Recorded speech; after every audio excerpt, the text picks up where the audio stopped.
again to Books and Financial Review.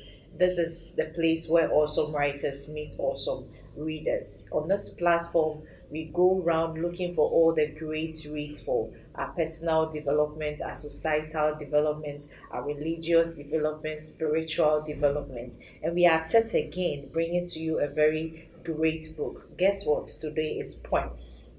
I loved poems when I was growing up, and even as in this stage, I still do it. One thing about poems is that it gets you thinking. There's some code on a poem that when you are able to break that code, it comes with a lot of excitement. That would I believe you agree with me. And today we are reviewing this powerful book, The Wondrous Poems, an anthology of 25 poems. 25 poems.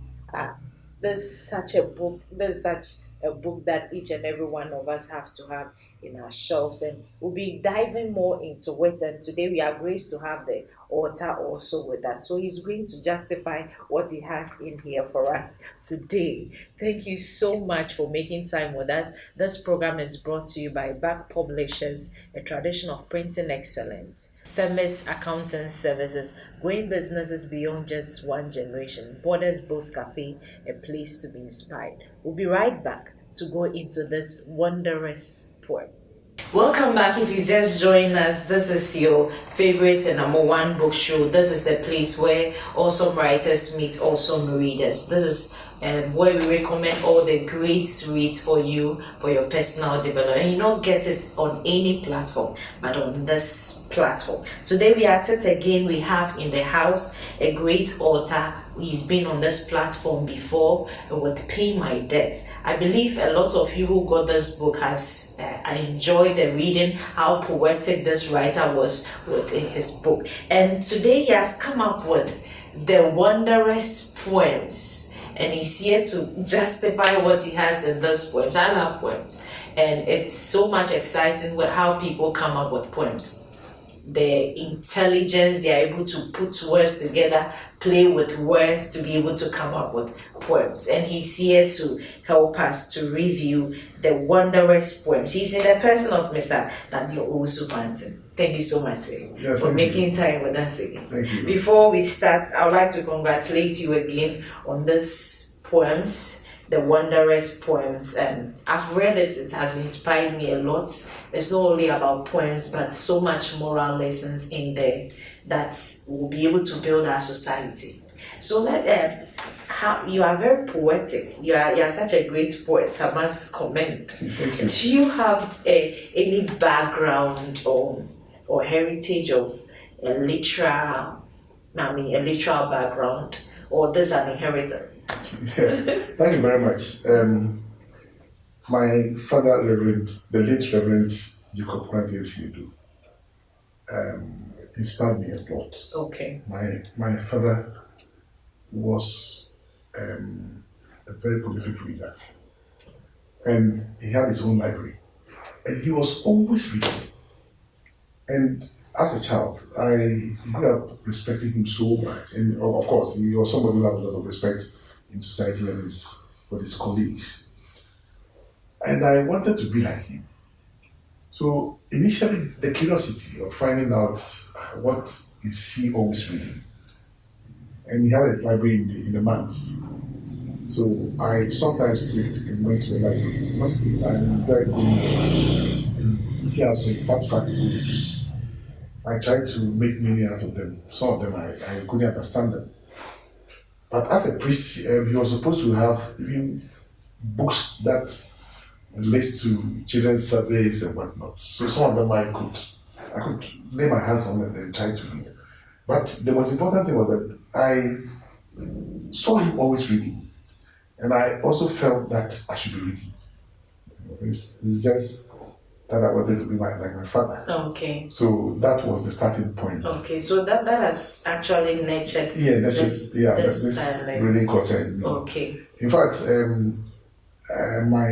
my habit was such that if I don't read something in a day, the day goes bad for me. Okay. Whether it should be newspapers or I should read something.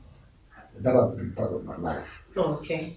And then I remember very well, I lived in Coco, if you remember paying my debt. Yes, being my debt. And I'm a proud student, student of Coco Secondary School, Yeah.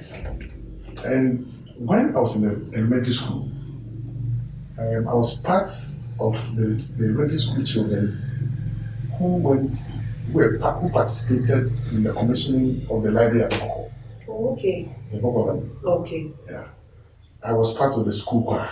Okay. And then we went to sing, during the commissioning of the Coco library. And I used the library a lot. As one of the regular users of the library. To the extent that the Ghana Library Board, during Christmas, brought me Christmas card from Accra. Oh. And I was so happy to see, to get a Christmas card through the Goko Library, from the Ghana Library Board, Accra. Okay. I was showing it to friends in London because I was identified as one of the regular users. Okay. Of the Goko library. Okay. And anytime I pass by Goko, the first thing I look at is whether the library was there. And it was gone. And for me, and I later on wrote an article on the importance of community library and how it shaped the lives of people like me. Okay. And also, when I think that my teachers recognized that I was interested in reading, so we had some class libraries which were in some boxes, and I was one of the people who, I started as a one of a librarian of my class. Okay. And as many times as I give books out, I make sure that I read the book before I give people the books out to people and my classmates, okay. And then make sure that they brought them back. Okay. So in a way, I was familiar with all the books in okay. the Okay. And so at the mention of books, growing up, what are some of the books that you enjoyed reading? Yeah, I remember very well. Time passed so much, but books like for example, bedtime stories. Okay. I made sure that I read a number of them. Okay. I read a number of bedtime stories. Okay. A book like The Adventures of Tom Sawyer. Okay. By Mark Twain, for example, was a book that I liked so much. And then in the period of secondary school, China Achebe's books, and then poems of Kofi Annan, Sons of Soul, and whatnot. I mean, I loved these books and I read them seriously. Of course, time has passed, and it's difficult to sometimes remember the stories. But these were books that shaped some of us. Okay. I mean, some of us. Amatabu's books.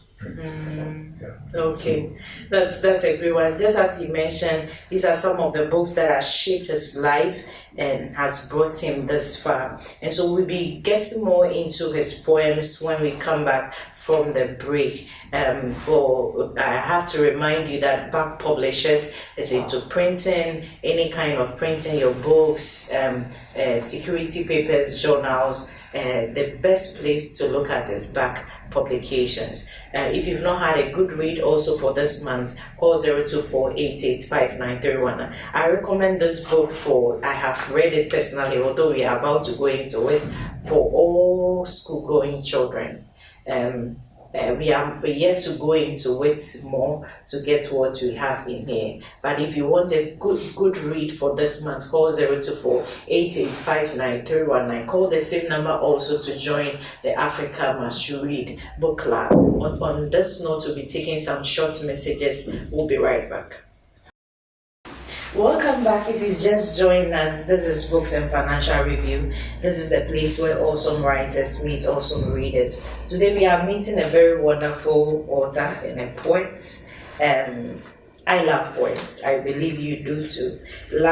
Poems have a way of communication in a very exciting and wonderful way. Just as I mentioned, they have certain quotes on them. When you're able to bring that quote, it's very exciting and enjoying. And so we have a book with us, The Wondrous Poems by Mr. Daniel also Cranton. He's here with us. You remember he's the author of Paying My Debt, and that book was so poetic. I think that has followed up with a book such as this. And so coming back to you, Mr. Also Cranton, so what informs your poems? Is it by life experience? Is it through the environment? Or what? Yeah, that's a very interesting question. If you have read my Yes. book, Pay My Debt, Yes. and you realize that I went through some difficulties in life. Yeah. And so I have social consciousness, Okay.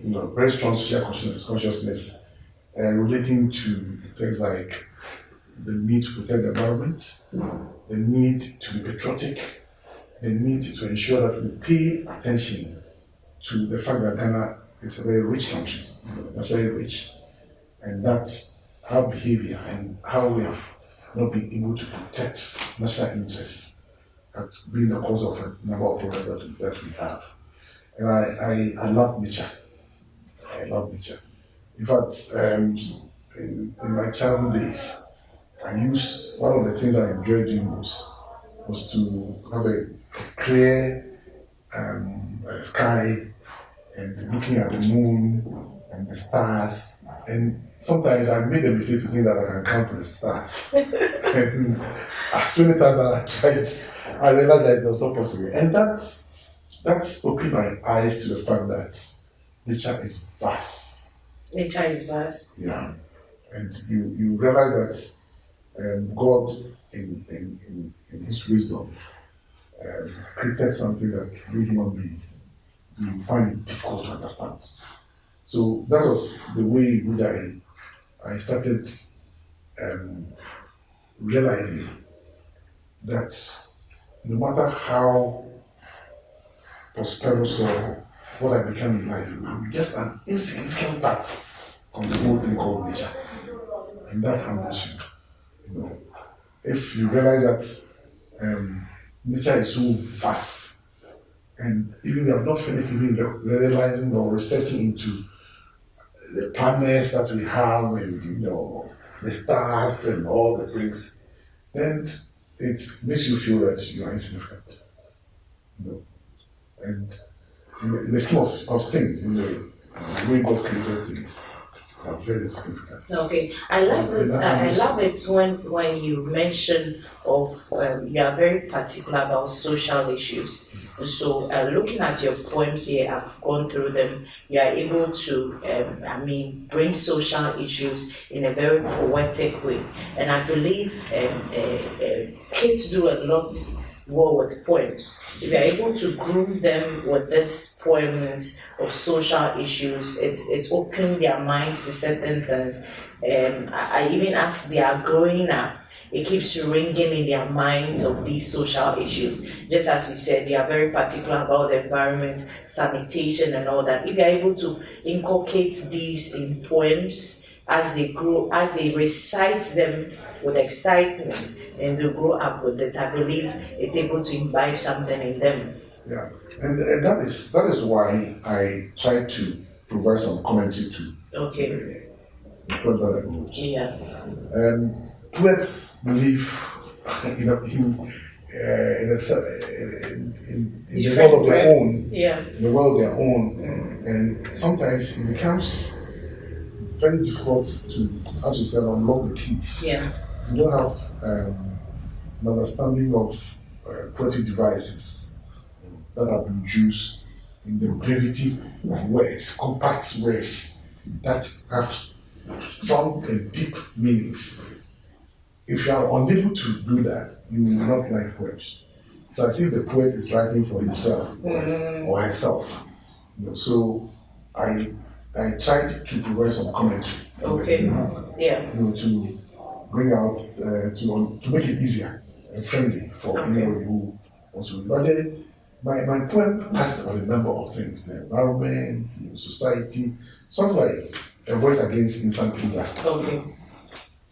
It was from my personal experience. At the end of around 14 years, I was nearly made wrongly. I was accused of having gone to steal something which was not true.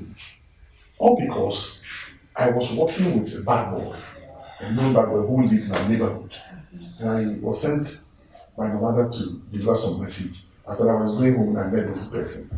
He said, "Are you going home?" I said, "Yes." Let's go together.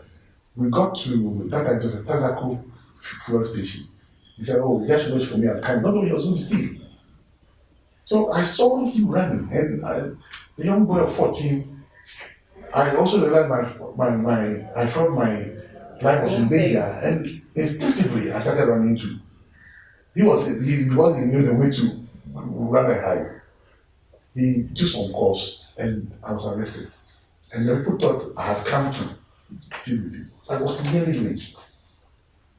It took some, if you read the poem and the commentary, you realize that it was just luck. So I've been against instant, what justice, I call instant injustice. I've been against it from childhood. Anytime I hear somebody had been lynched and was not given the opportunity to be heard by a court of competent justice, and people take the law into their hands and maim or kill said people, I remember what I went through. You see, and I have a poem to that effect, like a voice against instant justice. Yeah. Then, because I have a background of being the son of a priest, and I knew I assess people who work in the Lord's vineyard, from my own experience with my father. He and his friends, Achia, Reverend Achia, Reverend Nititi, very old, present priest, made tremendous sacrifice in spreading the word of God. And I use them as the landmark to assess some of the things that happen today. And I'm happy about it, how the name of God has been used as a business. So some of the poems, I have one poem, Prophets of Prophet, and I want to read. Sure, you can go ahead. We heard and believed the assurance of blissful existence. We followed the multitude to their temple in complete obeisance. We hearkened and hurried to follow the thinking that you called us. We struggled to count the seed that you have called us through your prophets. We arrived happy that we left the world behind us. We were led by those who claimed to love you and could not hide our joy that we followed them, and believed everything was done in your name. In their presence, miracles turned to blasphemous drama. At their feet, your grace became a commodity for sale. In their temples, prophecies became heresies of deceit. At your holy place, they changed your name for prophet. Now we are at your feet to know the truth. That prophet in your name is their calling. Now we know that the heresies and miracles are not from you. Now we know that you did not send them; they sent themselves. And this poem is driven by my love for the sacrifice that goes to working in the Lord's vineyard. Yeah. I'm not saying that if you are a priest, you should be poor. No. That is not what I'm talking about. Yeah. But I'm talking about where the name, the very holy name of God, in Christ, who made tremendous sacrifice for all of us, can become a way of business, as a business for a number of people. And this is something that worries me a lot. And I must say that this kind of feeling comes from the way I saw my father and other people and the sacrifice they made to spread the word of God. That may be right or wrong, but that is the way I feel. I feel strongly about it. Now, if we go to this, I must indicate also that I'm an environmentalist. Okay. And involved in mining advocacy. Okay. I'm happy about the way foreign multinational companies have come to actually, I don't want to use a strong word, but to take our resources and leave us with the best. Yeah. Everybody knows that gold mining today has become a problem for this country. Yeah. And I'm not happy about it, and that also reflected in my writing. And I wrote this poem, Our Uninvited Guests. They came uninvited, but driven by their interests. Their mission is camouflaged in the words of salvation. Their interests aligned with the lives with us. They look different, and so were their thoughts. They came not as visitors, but guests who had come to stay. They came to trade with us, but traded us. They claim they came to to live with us, but we lived their lives. They claimed to be on a mission of peace, but pierced our dignity. They claimed to be there here for our wealth, but enslaved us for our wealth. They claimed to live soon, but have lived too long. Our forefathers fought them when we became their goods. Our mothers cursed them when they stole their children. And our forefathers named them unbrought from their cruelty against us. But our generation dignifies their crimes. And our generation smiled with our forefathers' words. They came uninvited, but had planned to stay. They came uninvited, but had planned to stay. They changed our royal status and we became their slaves. We exchanged our sense for their nonsense. They forced their names on our kinsmen, yet we adopt their strange names with pride. They killed and raped our F of its resources, but they remain heroes in our minds and hearts. We peeled off our beautiful black skins, the poison from their factories. We destroyed our pride and tried to be like them. They taught us to hate ourselves and we took their lessons serious. And I followed this up with another one, which I titled as the Raid of the Gold Thieves. We could then understand the songs of the birds in the forest, and the rivers had their dignity as they flowed in all seasons, and the soothing sound of the flowing rivers kept our spirits at peace. We sang folklores of the melodies of birds and beauty of our forests and rivers, but the harmony of the melodies of nature changed to the cacophony of destruction. Just like daring robbers, they traversed the rough terrain and arrived in the hinterland. Their confidence showed they had dined with royalty and authority. They seemed to know us well to understand how to consume us in their interests. They had paid for the sale of our heritage with drinks over dinner at high places. They came to tell us what we knew already, that we were sitting on gold. Then were induced and coerced into sleep and woke up into a reality of hell. The reality where the forest was gone and the birds were no longer singing. The reality where rivers had been poisoned and lost their soothing flow forever. And our ancestral lands turning into mountains of mining excrements. And our once virgin lands and holy places defaced with hell pits. Those who have trusted have followed the details of their tummies and sold us. We could no longer sing of our pride or the harmony of nature in our folklores. And when the forests and birds were gone, we were uprooted from our homes. We did not bid farewell to our kinsmen in their graves, and they are gone forever. Now our folklores of bravery and rich heritage have become badges of pain. The gold thieves have changed our story of pride to shame and destruction. And in the raid of gold thieves, we could not protect the past today in the future. Well, there's so much to read here, but I think he has mentioned three of them. On this note, we'll be taking some short messages when we come back. One of my favorite is time and trot conversation. So when we come back from the break, the show continues. Stay tuned. Welcome back. This is Books and Financial Review. Today we are reviewing a very wonderful poems, the Wanderers poems. And we've talked so much about it. I wish we had a lot of time to go over all the poems. Poem is one thing that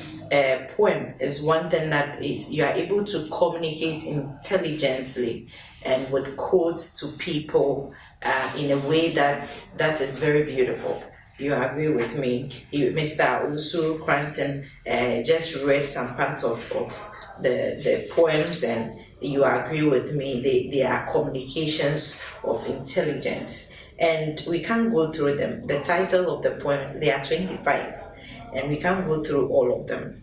We have the train, dying with the enemy, contentment, doubt, promise to return, love at 35, the journey with a purpose, prophet of prophets, the voice against instant justice, the true conversation, one of my favorites, betrayal, our uninvited guest, a look into the sky, my heroes, time. Time is also one of my favorites. For those in grief, when the rain comes, my holy city, a cry of knowledge, a widow's plight in the name of the poor, the raids of gold thieves, until the wanderer's pen dries up, my silent home, our common exit, and many more. And so I would love to read the time, since that is my favorite. Time. Yeah, 41.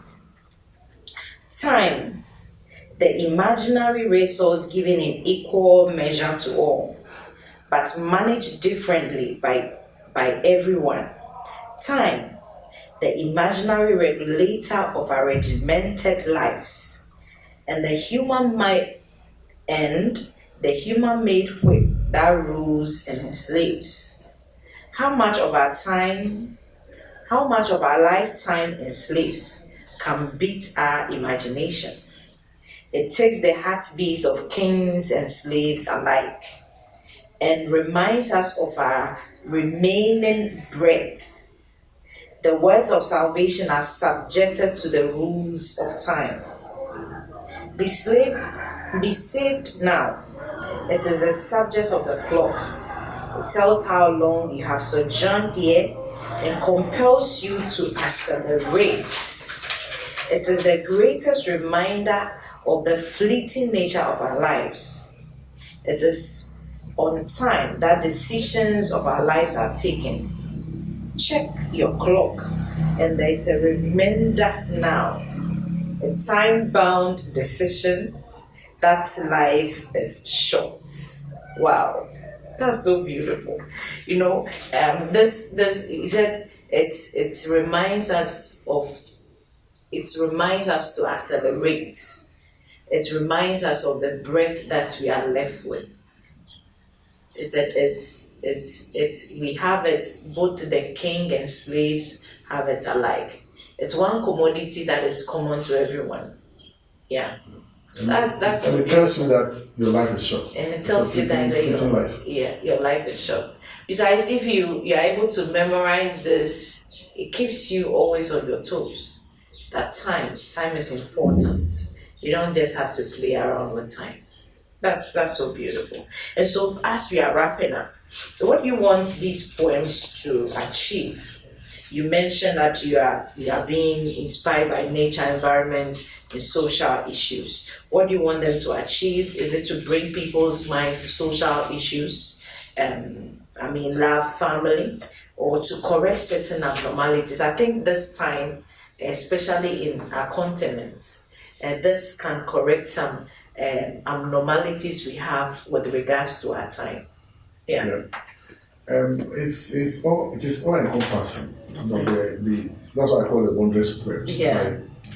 It talks about how we always, for example, in the name of the poor. Yeah. In the name of the poor, we go for loans to come and alleviate poverty, and poverty still is around.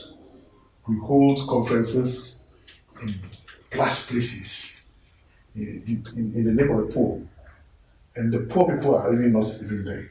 They can't be in those plush places, and so decisions are taken about the poor without the poor, and this becomes a challenge to policymakers, that when you are doing anything without the people, for whom the policy is being made, you end up thinking for them. Meanwhile, they can think for themselves too. And there's a saying that nothing about us without us. If it's about the poor, let them participate. Let them be there. Okay. But we are doing things in the name of the poor. And these are, even though if you really you think that it doesn't come, but it's very clear. It's very I'm very clear about the fact that so many things have been done, with other people. And we also claim that we are doing this for people, For the on people. behalf of people. I mean, let them be active participants in decision making right from the decision formulation up to the end, Okay. monitoring and everything.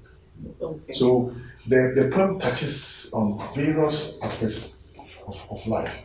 To the extent that an ode to my wife, for example, when our marriage got 25 years to, I wrote a poem to just where honor my wife, the things we are going through together, and pray that our love continues as much as possible. So it's a whole cocktail that touches on the fact that God is a God of sacrifice. We're talking about God. We need to ensure that we imbibe the spirit of Christ. Yeah. Just as much as possible. So that even as we want to meet our demands as human beings, we should make sure that we don't use the name of Christ, as a business venture. That's beautiful. So, just as we've seen from the poems, they are a way of communicating intelligently, and this book touches on social issues, love, life, family, and then to correct certain abnormalities intelligently. And so, I recommend this book for you for this month for your good read. Call 024 8859 319. This is a book that you can't afford like to not be in your bookshelf. You can't afford it. It will be a great loss if you don't have this book in your bookshelf. Read it as a family with your kids. Try to decode the code that is on these poems. It will more than shape our children, our younger ones, to be who we want them to be. Thank you so much for making time with us, Mr. Daniel Wusu Cranton. It's been such a wonderful time again with you, and congratulations once more again for coming up with it. This shouldn't be the end. I promise you that it should be the end. Yes, so come out with more. Communicate intelligently to us that we'll be able to correct certain abnormalities in our society and in our country. That will be able to have a better life, a better world. Thank you so much for making time with us. This program is brought to you by Famous Accounting Services for your tax returns, your payee, your annual financial statements, a monthly trial balance, business advisory. It's Famous Accounting Services. They say growing businesses beyond just one generation. Borders Books Cafe, a place to be inspired. If you want books on health, books on stories, novels, poems such as this, it is Borders Books Cafe. You can locate us on the Shalom Estate Junction on the Pantan Road. Back Publishers, for your printing of all sorts, is Back Publishers. Their printing is of so much excellence. They say a tradition of printing excellence. Thank you so much for joining us once more again. I'll be waiting for your call to pick a copy of this book in your shelf for you and your family. Get one for a friend. If you also want to donate also to schools, this will be your own contribution of corporate social development in our country. Thank you so much, sir, for making time with us and for coming up with this great book. Thank you to my producer. Thank you to the production team. Make time with us same time again. We'll be going out around to look for quality books for you again, for your personal development, for our societal development, and the world at large. Thank you so much for making time with us. Make time with us same time next week. Call me Veronica Osua Obeng. Until then, stay blessed and keep reading.